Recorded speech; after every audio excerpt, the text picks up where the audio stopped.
नमस्कार दोस्तों जी एग्जाम्स में आप सभी का स्वागत है। मैं अंकुर पांडे राज्य व्यवस्था विषय के दूसरे लेक्चर में। दोस्तों लास्ट लेक्चर में हम लोगों ने बात करी थी कि भारतीय संविधान के ऐतिहासिक परिप्रेक्ष्य के बारे में। भारतीय संविधान के ऐतिहासिक परिप्रेक्ष्य में हम लोगों ने देखा था कि 1773 रेगुलेटिंग एक्ट हो गया, जिसमें हम लोगों ने देखा था कि पहली बार भारत में सर्वोच्च न्यायालय की स्थापना होती है कलकत्ता में 1774 में, जिसके पहले CJI सर एलिजा एमपी होते हैं, उनके 3 सदस्य और भी होते हैं। तो 2-3-4 चीज़ें हम लोगों ने वहाँ और देखी थी। उसके बाद 1781 का सेटलमेंट एक्ट देखा था, फिर पिट्स इंडिया एक्ट देखा था, उसके बाद 1813 का चार्टर अधिनियम देखा था, फिर उसके बाद हम लोगों ने 1853 देखा था। आज हम लोग देखेंगे दोस्तों ताज का शासन यानी क्राउन का शासन हम लोग देखेंगे। 1858 का भारत शासन अधिनियम, इसमें मूल रूप से हुआ क्या था, इन सारी चीज़ों को हम लोग डिस्कस करेंगे दोस्तों। जैसे कि 1858 का भारत शासन अधिनियम, दोस्तों ये बहुत इंपॉर्टेंट टर्म है, हमारे एग्जाम में बहुत बार इनसे क्वेश्चन बना हुआ है, इसको बस ध्यान से आप सुनते चलिए। दोस्तों हुआ क्या था कि 1857 के क्रांति की वजह से इंग्लैंड को ये लगा कि अब भारत में शासन करना कंपनी के बस का नहीं, तो इन्होंने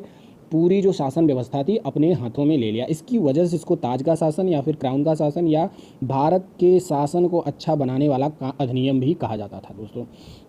ईस्ट इंडिया कंपनी को समाप्त कर दिया गया पूरी तरह से, और गवर्नरों और क्षेत्रों और राजस्व संबंधी शक्तियों ब्रिटिश राजशाही को हस्तांतरित कर दी गई कम्प्लीटली। इस अधिनियम में मूल रूप से हुआ क्या था कि इसके तहत भारत का शासन सीधे महारानी विक्टोरिया के हाथ चला गया। गवर्नर जनरल का पदनाम बदलकर भारत का वायसराय कर दिया गया। वह भारत में ब्रिटिश ताज का प्रत्यक्ष प्रतिनिधि बन गया, यानी डायरेक्ट प्रतिनिधि बन गया। लॉर्ड कैनिंग भारत के प्रथम वायसराय थे। जो पहले गवर्नर जनरल नाम हुआ करता था, अब वह नाम क्या हो गया, वायसराय। तो पहला वायसराय 1858 के भारत शासन अधिनियम के माध्यम से बना। क्लियर है। इस अधिनियम ने नियंत्रण बोर्ड और निदेशक कोड को समाप्त कर दिया। भारत में शासन की द्वैध प्रणाली यही समाप्त करती है पहली बार। उसके बाद इसमें कई और भी चीज़ें, जैसे एक नए पद भारत में राज्य सचिव का सृजन होता है। किसके माध्यम से? जो भारत में राज्य सचिव का पद है वो 1858 के भारत शासन अधिनियम के माध्यम से होता है दोस्तों, जिसमें भारतीय प्रशासन पर संपूर्ण नियंत्रण की शक्ति निहित होती थी, यानी भारत पर शासन करने की सारी शक्ति सचिव पर निहित होती थी। यह सचिव ब्रिटिश कैबिनेट का सदस्य होता था। ब्रिटिश अंततः संसद के प्रति उत्तरदायी होते थे। इसके बाद एक और अधिनियम आया जिसका नाम था 1861 का भारत परिषद अधिनियम। दोस्तों भारतीय संविधान और राजनीतिक इतिहास में एक बहुत महत्वपूर्ण कदम था। इसमें हुआ क्या कि इसके द्वारा कानून बनाने की प्रक्रिया में भारतीय प्रतिनिधियों को भी शामिल करने की शुरुआत हुई। वायसराय कुछ भारतीयों को विस्तारित परिषद में गैर सरकारी सदस्यों के रूप में नामांकित कर सकता था। 1862 में पहली बार लॉर्ड कैनिंग ने 3 भारतीयों, बनारस के राजा, पटियाला के महाराजा और सर दिनकर राव को विधान परिषद में मनोनीत किया। इस अधिनियम ने मद्रास और बम्बई प्रेसिडेंसियों को विधायी शक्तियां पुनः देकर के विकेंद्रीकरण की प्रक्रिया शुरुआत की, यानी जो 1773 रेगुलेटिंग एक्ट के माध्यम से केंद्रीकरण की बातें शुरू की गई थी, इस 1861 भारत शासन अधिनियम के माध्यम से यह सीधा उसके विपरीत था। क्लियर है। इसके बाद दोस्तों 1892 का अधिनियम, इसमें क्या हुआ था? 1892 के शासन अधिनियम में विधान परिषदों के कार्यों में वृद्धि, जो भारत के सदस्य थे विधान परिषद में, उनके कार्यों में वृद्धि करी गई और उन्हें बजट पर बहस करने तथा कार्यपालिका के प्रश्नों का उत्तर देने के लिए अधिकृत किया गया। यही सबसे इम्पोर्टेंट टर्म है 1892 के अधिनियम में। हुआ क्या था कि इन्हें बजट पर बहस करने का अधिकार दिया गया। ये सबसे इंपॉर्टेंट टर्म है 1892 में दोस्तों। उसके बाद बहुत इंपॉर्टेंट शासन अधिनियम क्या, इसके बाद दोस्तों आया 1909 भारत शासन अधिनियम। ये बहुत इंपॉर्टेंट है दोस्तों, इससे हमारे एग्जाम्स में लगातार क्वेश्चन बनते रहते हैं दोस्तों। हुआ क्या था कि ये आया क्यों? 1892 का जो शासन अधिनियम था उससे राष्ट्रवादी जो भारतीय थे वो संतुष्ट नहीं हो पाए थे, यानी जो भारत के देशभक्त थे वो कंप्लीट रूप से सेटिस्फाई नहीं थे। तो जो सेक्रेटरी ऑफ स्टेट लॉर्ड मार्ले थे, यानी जो लॉर्ड मार्ले थे, तथा भारत में वायसराय लॉर्ड मिंटो जो थे, दोनों ये चाहते थे कि भारत में एक सुधार की ज़रूरत है, आवश्यकता है। इन्हीं की वजह से, इन्हीं की सलाह पे, इन्हीं दोनों की सलाह पे भारत में एक अधिनियम आता है जिसका नाम पड़ता है 1909 का भारत शासन अधिनियम। इस अधिनियम को मार्ले मिंटो सुधार अधिनियम भी कहा जाता है दोस्तों। क्यों कहा जाता है? कि उस समय लॉर्ड मार्ले इंग्लैंड में भारत के राज्य सचिव थे और लॉर्ड मिंटो भारत में वायसराय थे। क्लियर है। हुआ क्या था इसमें कि जैसे इस अधिनियम के द्वारा केंद्रीय एवं प्रांतीय विधान परिषदों में निर्वाचित सदस्यों की संख्या में वृद्धि की गई। कितनी वृद्धि की गई थी? जो पहले 16 हुआ करती थी उसमें 60 कर दिया गया। सभी निर्वाचित सदस्य अप्रत्यक्ष रूप से चुने जाते थे। जो इनमें जो निर्वाचित सदस्य होते थे वो डायरेक्ट नहीं होते थे, इनडायरेक्ट चुने जाते थे। स्थानीय निकायों से निर्वाचन परिषद का गठन होता था। ये प्रांतीय विधान परिषदों के सदस्यों का चुनाव करते थे। प्रांतीय विधान परिषद के सदस्य केंद्रीय व्यवस्थापिका के सदस्यों का भी चुनाव करते थे। पहली बार इसमें हुआ कि पृथक निर्वाचन व्यवस्था का प्रारंभ किया गया। किसमें? 1909 के शासन अधिनियम में। मुसलमानों को प्रतिनिधित्व में विशेष रियायत दी गई। उन्हें केंद्रीय एवं प्रांतीय विधान परिषदों में जनसंख्या के अनुपात से अधिक प्रतिनिधि भेजने का अधिकार दिया गया। यानी उनकी जितनी जनसंख्या थी मुसलमानों की, उससे अधिक, मतलब जितना उनका और लोगों में एवरेज हुआ करता था, मुसलमानों के लिए उन्होंने ज़्यादा प्रायोरिटी दी। गवर्नर जनरल की कार्यकारिणी में एक भारतीय सदस्य को नियुक्त करने की व्यवस्था की गई। प्रथम भारतीय सदस्य के रूप में सत्येंद्र सिन्हा को नियुक्त किया गया था। ये क्वेश्चन बनता है दोस्तों, प्रथम भारतीय सदस्य के रूप में सत्येंद्र सिन्हा को नियुक्त किया गया था। इसमें और एक चीज़ हुई थी दोस्तों कि जो presidency corporation chambers of commerce थे, विश्वविद्यालयों और जमींदारों के लिए अलग प्रतिनिधित्व का प्रावधान भी किया गया था। इस अधिनियम की सबसे बड़ी त्रुटि यह थी कि पृथक अथवा सांप्रदायिक आधार पर निर्वाचन की पद्धति लागू की गई। यानी जो सांप्रदायिक भावना थी सबसे पहले 1909 में ही जागृत होती। इसके अलावा जो चुनाव पद्धति अपनाई गई वह इतनी अस्पष्ट थी कि जन प्रतिनिधित्व प्रणाली एक प्रकार की बहुत सी छननियों में से छानने की प्रक्रिया बन गई। यानी संसदीय प्रणाली तो दे दी गई परंतु उत्तरदायित्व नहीं दिया गया कंप्लीट रूप से। इसके बाद दोस्तों जो 1909 का जो पार्लियामेंट्री सुधार था, उसके बाद भारत में आता है भारत परिषद अधिनियम 1919। यह भी दोस्तों बहुत ही ज़्यादा इंपॉर्टेंट है, हमारे एग्जाम्स में बनते रहते हैं क्वेश्चन। इसको दोस्तों मॉन्टेग्यू चेम्सफोर्ड सुधार कहा गया। क्यों कहा गया? मॉन्टेग्यू कौन थे? भारतीय सचिव थे। चेम्सफोर्ड कौन थे? भारत में वायसराय थे। 20 अगस्त 1917 को ब्रिटिश सरकार ने पहली बार यह घोषित किया कि उसका उद्देश्य भारत में क्रमिक रूप से उत्तरदायी सरकार की स्थापना करना था। क्रमिक रूप से 1919 में भारत शासन अधिनियम यह बनाया गया। 1921 में इसको लागू किया जाए। ये क्वेश्चन बनता है बराबर कि ये जो 1919 शासन अधिनियम था लागू कब हुआ था? तो 1921 में यह लागू किया गया था। दोस्तों इस अधिनियम में कुछ विशेषताएं ऐसी थी कि जैसे केंद्रीय और प्रांतीय विषयों की सूची का पहचान कर एवं उन्हें पृथक कर राज्यों पर केंद्रीय नियंत्रण कम किया गया। केंद्रीय और प्रांतीय विधान परिषदों को अपनी सूचियों के विषयों पर विधान बनाने का अधिकार प्रदान किया गया, लेकिन सरकार का ढांचा केंद्रीय और एकात्मक ही बना रहा। अतः कई प्रांतीय विषयों को पुनः दो भागों में विभक्त किया गया और हस्तांतरित और आरक्षित।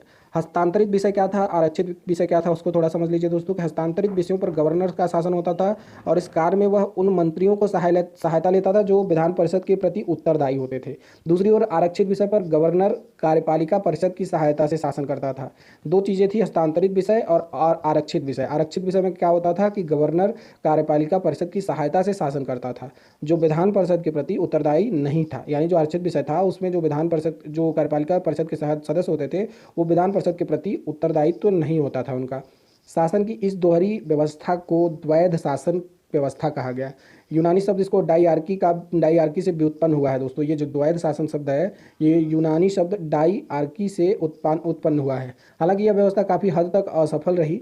बाद में वायसराय की कार्यकारी परिषद के 6 सदस्यों में से कमांडर इन चीफ को छोड़कर 3 सदस्य भारत का होना चाहिए, ऐसा इसमें बताया गया। इसने सांप्रदायिक आधार पर सिखों और ईसाइयों और आंग्ल भारतीय यूरोपियों के लिए भी पृथक निर्वाचन के सिद्धांत की विस्तारित कर दिया गया। जैसे पहले 1909 में क्या हुआ था कि सिर्फ मुसलमानों के लिए ये चीज़ डिवाइडेशन हुआ था, लेकिन जो 1919 का भारत शासन अधिनियम था उसमें सिखों और भारतीय ईसाइयों तथा भारतीयों और यूरोपियों के लिए भी पृथक निर्वाचन की बात का सिद्धांत बनाया गया। इस कानून ने संपत्ति कर या शिक्षा के आधार पर सीमित संख्या में लोगों को मताधिकार प्रदान किया। इसने पहली बार केंद्रीय बजट को राज्यों के बजट से अलग कर दिया। किसने? 1919 भारत शासन अधिनियम ने पहली बार केंद्रीय बजट को राज्यों के बजट से अलग कर दिया और राज्य विधानसभाओं को अपना बजट स्वयं बनाने के लिए अधिकृत कर दिया गया। इसके अंतर्गत एक और चीज़ हुई थी कि एक संवैधानिक आयोग का गठन किया गया जिसका कार्य 10 वर्ष बाद जांच करने के बाद अपनी रिपोर्ट प्रस्तुत करना था। एक सबसे महत्वपूर्ण क्वेश्चन जो हमारे इससे एक रिलेटेड 1919 भारत शासन अधिनियम से बनता है कि यह एक लोक सेवा आयोग का गठन भी किया। अतः 1926 में सिविल सेवकों की भर्ती के लिए केंद्रीय लोक सेवा आयोग का गठन किया गया। केंद्रीय लोक सेवा आयोग का गठन कब किया गया? 1926 में। क्लियर है?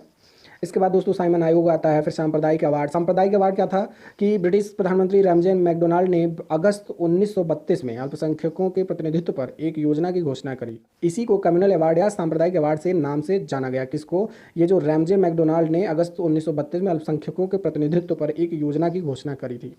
हुआ क्या कि अवार्ड ने सिर्फ मुस्लिमों, सिख, ईसाइयों, यूरोपियनों और आंग्ल भारतीयों के लिए अलग निर्वाचन व्यवस्था का विस्तार किया, बल्कि इसे दलितों के लिए भी विस्तारित कर दिया गया। दलितों के लिए अलग निर्वाचन व्यवस्था से गांधी बहुत व्यथित हुए थे और उन्होंने अवार्ड में संशोधन के लिए पूना की यरवदा जेल में अनशन प्रारंभ कर दिया था। अंततः कांग्रेस नेताओं और दलित नेताओं के बीच एक समझौता हुआ जिसे पूना समझौता के नाम से जाना जाता है। यानी जो कांग्रेस नेताओं और दलित नेताओं के बीच में समझौता हुआ था वो किस नाम से? पूना समझौता के नाम से जाना जाता है। इसमें संयुक्त हिंदू निर्वाचन व्यवस्था को बनाए रखा जाए, ऐसी बातें, और दलितों के लिए स्थान भी आरक्षित कर दिया जाए, ऐसी बातों पर डिस्कस किया गया था दोस्तों। इसके बाद सबसे इंपॉर्टेंट आया था दोस्तों भारत शासन अधिनियम। ये भारत के संविधान में बहुत महत्वपूर्ण स्थान रखता है। इससे हमारे एग्जाम्स में दोस्तों क्वेश्चन हमेशा बनते रहते हैं और बनते रहेंगे, क्योंकि ये हमारे संविधान का सबसे महत्वपूर्ण हिस्सा है दोस्तों। इससे हमारे संविधान में बहुत सारी चीज़ें ली गई हैं। हुआ क्या था कि इस अधिनियम में भारत में पूर्ण उत्तरदायी सरकार के गठन में एक मील का पत्थर भी साबित हुआ। यह एक लंबा और विस्तृत दस्तावेज था जिसमें टोटल 321 धाराएं और 10 अनुसूचियां थीं।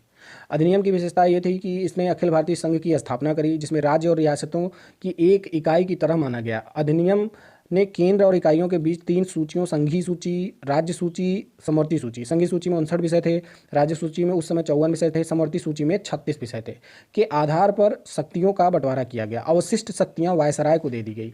अवशिष्ट शक्तियां जो थी वो वायसराय को तत्कालीन दे दी गई। हालांकि यह संघीय व्यवस्था कभी अस्तित्व में नहीं आई, क्योंकि देशी रियासतों ने इसमें शामिल होने से कंप्लीटली मना कर दिया। इसने केंद्र में द्वैत शासन प्रणाली का शुभारंभ कर दिया। परिणामतः क्या हुआ कि संघीय विषयों का स्थानांतरण आरक्षित विषयों में विभक्त करना पड़ा। हालांकि यह प्रावधान कभी लागू नहीं हो सका। इसने 11 राज्यों में से 6 में द्विसदनीय व्यवस्था प्रारंभ की। इस प्रकार बंगाल, बम्बई, मद्रास, बिहार, संयुक्त प्रांत और असम में द्विसदनीय विधान परिषद और विधानसभा बन गया। हालांकि इन पर कई प्रकार के प्रतिबंध भी थे। इसने दलित जातियों और महिलाओं और मजदूर वर्ग के लिए अलग से निर्वाचन की व्यवस्था कर सांप्रदायिक प्रतिनिधित्व व्यवस्था का विस्तार किया। इसने भारत शासन अधिनियम 1858 द्वारा स्थापित भारत परिषद को समाप्त कर दिया। इंग्लैंड में भारत सचिव के सलाहकारों की टीम मिल गई। इसने मताधिकार का विस्तार किया। लगभग 10% जनसंख्या को मत का अधिकार मिल गया। इसके अंतर्गत देश की मुद्रा और शाख पर नियंत्रण के लिए भारतीय रिजर्व बैंक की स्थापना भी की गई। इसमें न केवल संघीय लोक सेवा आयोग की स्थापना की, बल्कि प्रांतीय सेवा और 2 या 2 से अधिक राज्यों के लिए संयुक्त सेवा आयोग की भी स्थापना की।